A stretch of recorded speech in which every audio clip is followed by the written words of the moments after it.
Hello everyone, welcome to online study point. तो आज हम लोग डिस्कशन करेंगे फॉर ऑल एग्जाम मैथमेटिक्स के क्वेश्चन, जिसकी ये पार्ट सेकेंड सीरीज है। इस वीडियो में आपको सभी मिक्स क्वेश्चन करवाए जाते हैं। टॉप 10 क्वेश्चन डेली आपके लिए प्रोवाइड किए जाते हैं, जिससे कि आप लोगों की प्रैक्टिस बनी रहे और रिवीजन होता रहे। ठीक है, तो वीडियो अगर पसंद आएगा तो वीडियो को लाइक करिएगा और ज़्यादा से ज़्यादा शेयर करिएगा। और सबसे इंपॉर्टेंट न्यूज़ कि आपको मैथमेटिक्स की हैंड रिटन नोट्स पूरी की पूरी अवेलेबल करा दी गई है, जिसकी लिंक आपको नीचे डिस्क्रिप्शन बॉक्स में मिल जाएगी। अगर आपको उसका डेमो चाहिए होगा तो डेमो की भी लिंक नीचे डिस्क्रिप्शन बॉक्स में प्रोवाइड है। ओके, तो जा करके देखिए और जल्दी से नोट्स को परचेज करिए और अपने कमेंट करके बताइए कि आपको कैसी लगी। तो आइए स्टार्ट करते हैं। फर्स्ट क्वेश्चन देखिए आपकी स्क्रीन पे है। 36 छात्रों के एक समूह की औसत आयु 14 वर्ष है। जब उसमें शिक्षक की आयु को शामिल कर दिया जाता है तो औसत आयु 1 वर्ष बढ़ जाती है। आपसे पूछा जा रहा है शिक्षक की आयु क्या होगी। क्वेश्चन क्लियर हुआ। 36 छात्र हैं, इनका एक समूह है जिसकी औसत आयु 14 वर्ष है। जब उसमें किसी टीचर की आयु को शामिल कर दिया जाता है तो औसत आयु यानी कि एवरेज वैल्यू में 1 वर्ष बढ़ जाता है। तो आपसे पूछा जा रहा है शिक्षक की आयु क्या होगी। आइए इस क्वेश्चन को देखिए कैसे करना है। तो कुछ भी नहीं, हमें सबसे पहले इस क्वेश्चन में समेशन निकाल लेना होता है। समेशन इज इक्वल्स टू क्या होता है, एवरेज इनटू पर्सन, यानी कि नंबर जितने हैं वो। ठीक है, तो समेशन इसका निकालेंगे। 36 छात्र हैं और कितने वर्ष है, 14 वर्ष उनकी एवरेज वैल्यू। तो एवरेज हो गई 14 और लोग कितने हैं, तो ये 36 लोग। इनकी तो 14 इंटू 36 करेंगे तो आपका आ जाएगा 504। और उसके बाद फिर क्या बोला है, अब बोला है कि उसमें शिक्षक की आयु को शामिल कर दिया जाता है तो औसत आयु 1 वर्ष बढ़ जाती है। पहले एवरेज वैल्यू कितनी थी, तो 14 थी। 1 वर्ष बढ़ गई तो कितनी हो गई, 15 हो गई। और लोग भी तो बढ़े, पहले कितने थे, 36 छात्र थे केवल, अब एक शिक्षक को भी शामिल कर दिया गया तो अब लोग कितने हो गए, 37 लोग हो गए। तो 15 इंटू 37 करेंगे तो आपका आ जाएगा 555। ओके, और क्या पूछा गया आपसे क्वेश्चन में, पूछा गया शिक्षक की आयु क्या होगी, यानी कि इस टोटल में से अगर आप इस टोटल को माइनस कर दोगे तो आपकी निकल जाएगी शिक्षक की आयु।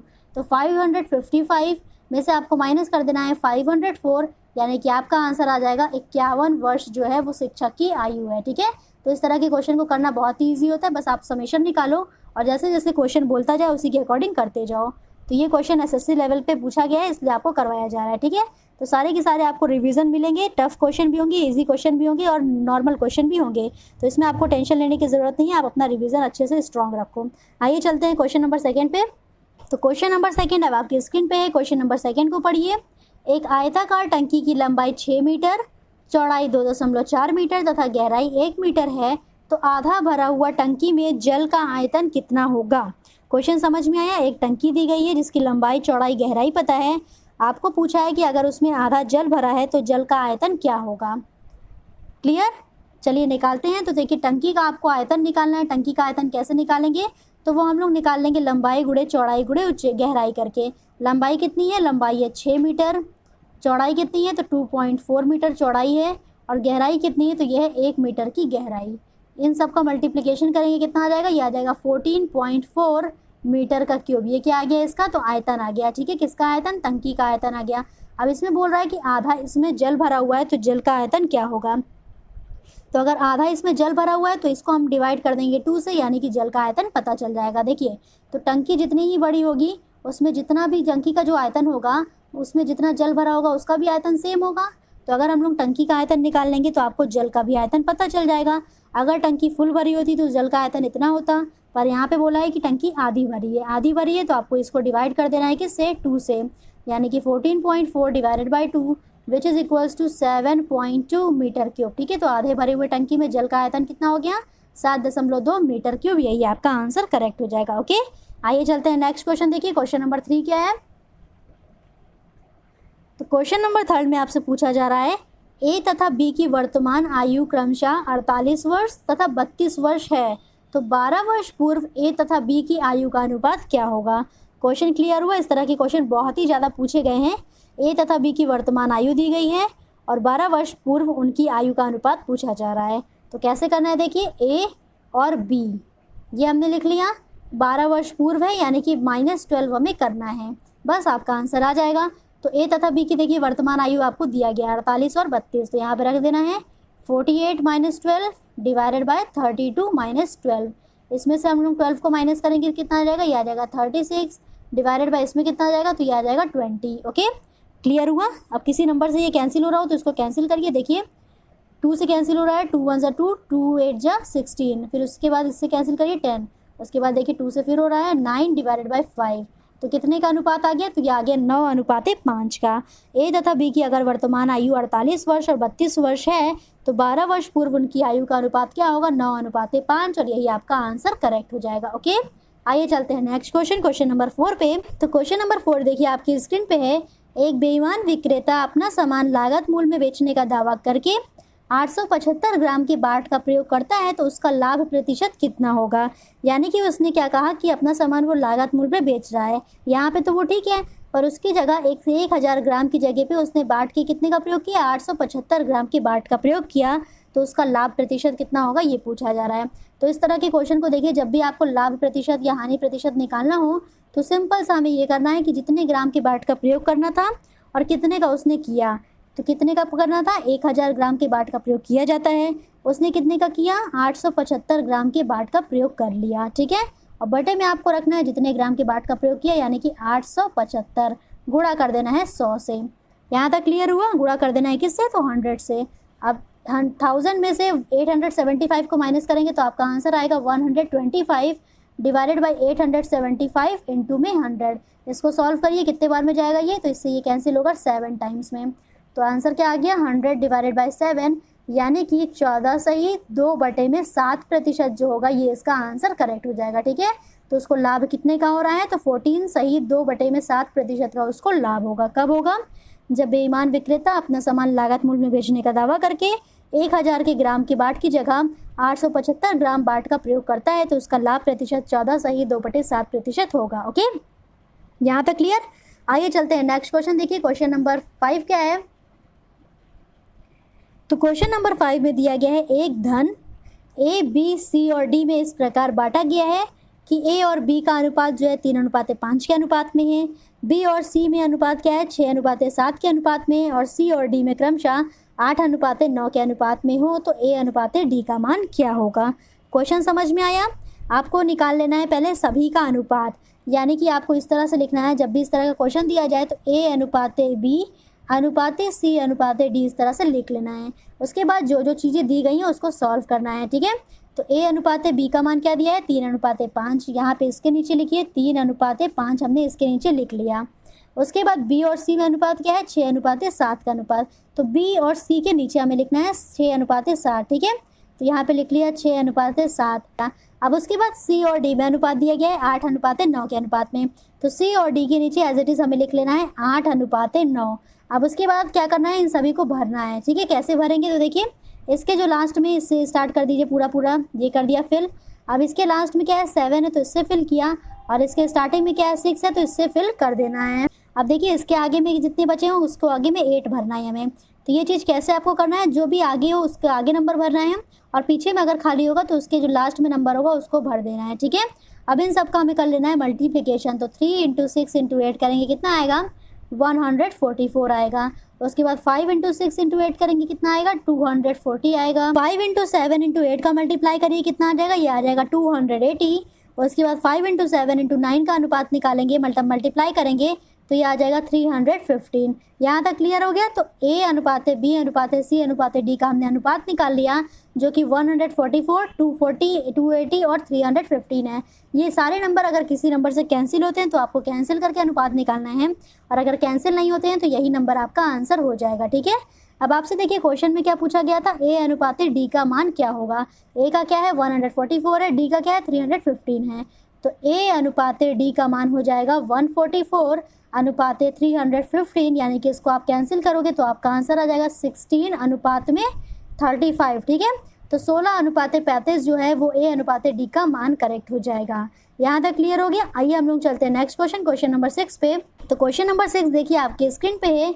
एक घन का विकर्ण यदि अंडर रूट में 192 सेंटीमीटर है तो इसका आयतन पूछा जा रहा है। तो कैसे करना है इस क्वेश्चन को, देखिए घन का विकर्ण सबसे पहले आपको पता होना चाहिए इसका फॉर्मूला। तो जो घन का विकर्ण होता है वो बराबर होता है भुजा अंडर रूट में 3 के। ठीक है, भुजा √3 में बराबर होता है घन का विकर्ण। अब यहाँ पे आपको इसका विकर्ण दिया गया है 192, यानी कि भुजा अंडर रूट में 3 की जो वैल्यू है वो आपको दी गई है अंडर रूट में 192। इसको आप लोग क्या करो, फैक्टर कर लो 192 का, तो कितने बार में जाएगा देखिए, 2 9 18, 2 6 12, उसके बाद 2 चौक 8, 2 8 16, 2 दूनी 4, 2 चौका 8, 2 एकम 2, 2 दूनी 4, फिर कैंसिल करिए, 2 छंग 12, 2 तिहाई 6 और 3। तो हम लोग इसका तब तक फैक्टर करते हैं जब तक यहाँ पे 1 नहीं आ जाए। तो हमको रूट से बाहर निकालना है, इसलिए हमें पेयर बना लेना है, 1 2 3, ठीक है। तो 2 का पेयर बन गया 3 बार, यानी कि 2 गुणे 2 गुणे 2 ये बाहर निकल आएगा। तो कितना बाहर निकल आया, 8 जो है वो बाहर निकल आया, अंदर बच गया अंडर रूट में 3, ठीक है। और बराबर किसके है, तो ये बराबर है भुजा √3 के बराबर है। दोनों तरफ से √3 कैंसिल आ जाएगा, यानी कि आपकी भुजा की वैल्यू कितनी आ गई, तो ये आ गई 8 के बराबर। अब आपसे क्वेश्चन में क्या पूछा गया था, देखिए भुजा बराबर आ गया 8 सेंटीमीटर के, ठीक है। यहाँ तक क्लियर हुआ। अब आपसे क्वेश्चन में क्या पूछा है, इसका आयतन क्या होगा, यानी कि घन का आयतन क्या होगा। तो घन का जो आयतन उसका वॉल्यूम होता है वो बराबर होता है भुजा के क्यूब के, ठीक है। भुजा का क्यूब यानी कि 3 बार हमें भुजा को मल्टीप्लाई करना होता है। भुजा कितनी आ गई, 8 आ गई। तो 8 गुणे 8 गुणे 8 हम लोग कर लेंगे तो आपका आ जाएगा इसका आयतन कितना आ गया, 512 सेंटीमीटर क्यूब। ये क्या हो गया, तो ये आ गया घन का आयतन। तो यहाँ तक क्लियर हो गया, 512 सेंटीमीटर क्यूब क्या आ गया, घन का आयतन हो गया। आइए चलते हैं नेक्स्ट क्वेश्चन, क्वेश्चन नंबर 7 पे। तो क्वेश्चन नंबर 7 देखिए अब आपकी स्क्रीन पे है, पूछा जा रहा है 3.5 सेंटीमीटर व्यास वाले वृत्त की परिधि क्या होगी, ठीक है। तो आपको क्या दिया गया है, एक वृत्त है जिसका व्यास आपको दिया गया है 3.5 सेंटीमीटर के बराबर। तो व्यास और त्रिज्या में संबंध क्या होता है, व्यास दिया गया, हमको निकालना है त्रिज्या, ठीक है। तो 3.5 सेंटीमीटर इज इक्वल्स टू हो जाएगा 2 टाइम्स ऑफ आर के। ये त्रिज्या होती है और इसका डबल कर देंगे तो यही व्यास होता है। आपको किसकी वैल्यू दी गई है, व्यास की, यानी कि 2r इज इक्वल टू 3.5 दिया गया है। यहाँ से हम आर की वैल्यू निकालने की कितनी आ जाएगी, 3.5 डिवाइडेड बाई 2, ये आ गई आर की वैल्यू। अब आपसे क्वेश्चन में पूछा जा रहा है कि वृत्त की परिधि क्या होगी। वृत्त की परिधि क्या होती है, तो ये होती है 2πr। आर की वैल्यू आपने निकाल ली, यहाँ पे हमें पुट कर देना है। तो 2 × 22/7 ये हो गई पाई की वैल्यू, मल्टीप्लाई में 3.5 डिवाइडेड बाई 2, ये हो गई आर की वैल्यू। 2 से 2 कैंसिल हो गया, 7 से इसको कैंसिल करिए, कितने बार में जाएगा, तो 0.5 टाइम्स में ये कैंसिल हो जाएगा, ठीक है। 7 × 5 = 35 यानी कि 0.5। अब 22 में आपको मल्टीप्लाई कर लेना है 5 का, यानी कि कितना आ जाएगा, 110 आ जाएगा। कितना आ जाएगा, 110, और दशमलव भी लगेगा क्योंकि ये 0.5 है। तो आपका आंसर आ गया 11 सेंटीमीटर, ठीक है। तो वृत्त की परिधि कितनी आ गई, वृत्त की परिधि आ गई 11 सेंटीमीटर। यही आपका आंसर हो जाएगा। जब भी आपको वृत्त का व्यास या फिर वृत्त का क्षेत्रफल दिया हो तो उससे आप लोगों को निकाल लेना है उसकी त्रिज्या, और जैसे ही आपको त्रिज्या पता चल जाएगी तो उसका क्षेत्रफल पूछे या फिर परिधि पूछे, कुछ भी पूछेगा तो वो निकाल लेंगे हम लोग, ओके। आइए देखिए क्वेश्चन नंबर 8 क्या है। तो क्वेश्चन नंबर 8 आपको क्लियर है एकदम। अब देखिए इसमें क्या बोला है कि 56 का 87.5% माइनस 72 का 12.5% बराबर है किसके, क्वेश्चन मार्क का स्क्वायर इंटू 10 के। तो आपको क्या करना है, इसी क्वेश्चन मार्क की वैल्यू निकालनी है। कैसे करेंगे इस क्वेश्चन को, देखिए जहाँ पे भी का लगा होगा उसमें हमें करना है गुणा। तो 56 का बोला है 87.5%, यानी कि 56 × 87.5 डिवाइडेड बाई 100। यहाँ तक क्लियर हुआ। माइनस करना है 72 × 12.5 divided by 100 which is equals to question mark का स्क्वायर इंटू में 10। यहाँ तक क्लियर हुआ। अब आप इसको सॉल्व करोगे तो इस पूरे को सॉल्व करोगे तो आपकी वैल्यू आएगी 49। इस पूरे के सॉल्व करोगे तो आपकी वैल्यू आ जाएगी 9 which is equals to question mark का स्क्वायर इंटू में 10। 49 में से 9 जाएगा, कितना बचेगा, तो ये बचेगा 40। ये 10 इधर मल्टीप्लाई में, इधर आप इसको लेके आओगे तो ये हो जाएगा डिवाइड में, which is equals to question mark का स्क्वायर। 0 से 0 आपका कैंसिल हो गया, ठीक है। 0 0 आपको कैंसिल कर लेना है। तो क्वेश्चन मार्क की वैल्यू क्या आ जाएगी, √4, यानी कि आंसर आ गया आपका 2, ठीक है। तो क्वेश्चन मार्क की वैल्यू कितनी हो गई, तो ये आंसर आ गया आपका 2। यहाँ तक क्लियर हो गया। तो इस टाइप के क्वेश्चन को देखिए बहुत ही ईजी होता है, बस आपको कैलकुलेशन पॉइंट ऑफ व्यू से थोड़ा ध्यान रखना होता है। आपको यहाँ पे मल्टीप्लाई किया, परसेंटेज था, परसेंटेज को हटा के हमने 100 लगा लिया, उसके बाद फिर क्वेश्चन को सॉल्व कर लिया। सॉल्व करने से क्वेश्चन मार्क की वैल्यू कितनी आ गई, ये आ गई 2। आइए चलते हैं नेक्स्ट क्वेश्चन, क्वेश्चन नंबर 9 पे, ओके। तो इस टाइप का क्वेश्चन देखिए, क्वेश्चन नंबर 9 में जो दिया गया है बहुत ही बार एग्जाम में पूछा गया है। क्या है क्वेश्चन नंबर 9, एक वस्तु को 524 रुपये में बेचने पर प्राप्त लाभ 452 रुपये में बेचने पर प्राप्त हानि के बराबर है। तो वस्तु का क्रय मूल्य क्या होगा, ये ज्ञात करना है, ठीक है। कैसे करेंगे, देखिए क्वेश्चन को आपसे बोला है इतने में बेचने पर, यानी कि यहाँ पे भी आपको विक्रय मूल्य दिया गया है और यहाँ पे भी आपको विक्रय मूल्य ही दिया गया है, ठीक है। तो हमने मान लिया वस्तु का क्रय मूल्य क्या है, तो वस्तु का क्रय मूल्य को हमने मान लिया x है। यहाँ तक क्लियर हुआ। वस्तु का क्रय मूल्य क्या मान लिया, x मान लिया। अब देखिए यहाँ पे बोला है कि इतने में बेचने पर प्राप्त लाभ इतने में बेचने पर प्राप्त हानि के बराबर है, यानी कि जो लाभ है वो बराबर दिखाया गया यहाँ पे हानि के। ठीक है, बस आपको इतना ध्यान देना है कि लाभ वाले में विक्रय मूल्य क्या रखना है और हानि वाले में विक्रय मूल्य क्या रखना है। तो लाभ बराबर क्या होता है, विक्रय मूल्य माइनस में क्रय मूल्य। विक्रय मूल्य कितना है 524 माइनस क्रय मूल्य यानी कि x, ये बराबर है हानि के यानी कि क्रय मूल्य माइनस में विक्रय मूल्य। विक्रय मूल्य कितना है, तो ये है 452। बस आप इसको सॉल्व कर लो, यहाँ से आपकी x की वैल्यू निकल आएगी। तो x और x को एक साइड रखेंगे तो कितना आ जाएगा 2x इज इक्वल्स टू, और इन दोनों को एक साइड रखेंगे 524 प्लस 452। तो इन दोनों को ऐड करिए, बताइए क्या आ जाएगा। तो 4 और 2 6 हो गया, 2 और 5 7 हो गया, और 5 और 4 9 हो गया। तो 2x की वैल्यू आ गई 976 के बराबर, यानी कि x की वैल्यू कितनी हो जाएगी, तो ये हो जाएगी 976 डिवाइडेड बाई 2। इसको सॉल्व करिए, 2 चौके 8, एक इसमें गया, 2 8 16 और 2 8 16। तो वस्तु का क्रय मूल्य कितना है, वस्तु का क्रय मूल्य आ गया 488 रुपये। ठीक है, तो 488 रुपये वस्तु का क्रय मूल्य होने पर अगर उसको 524 रुपये में बेचेंगे तो उसके द्वारा प्राप्त लाभ 452 रुपये में बेचने पर प्राप्त हानि के बराबर होगा। अब आइए आज का लास्ट क्वेश्चन देख लेते हैं, फिर वीडियो को यहीं पे एंड करते हैं। ओके, तो एक क्वेश्चन मैंने थ्योरेटिकल ले लिया है जो काफ़ी बार एग्जामिनेशन में पूछा जाता है। उस बिंदु को क्या कहेंगे जिस पर त्रिभुज के तीनों माध्यिकाएँ मिलती हैं। यानी कि आपसे पूछा जा रहा है, ये एक त्रिभुज है और त्रिभुज की माध्यिकाएँ क्या होती हैं, एक ये हो गई, दूसरी ये हो गई और तीसरी वाली ये हो गई।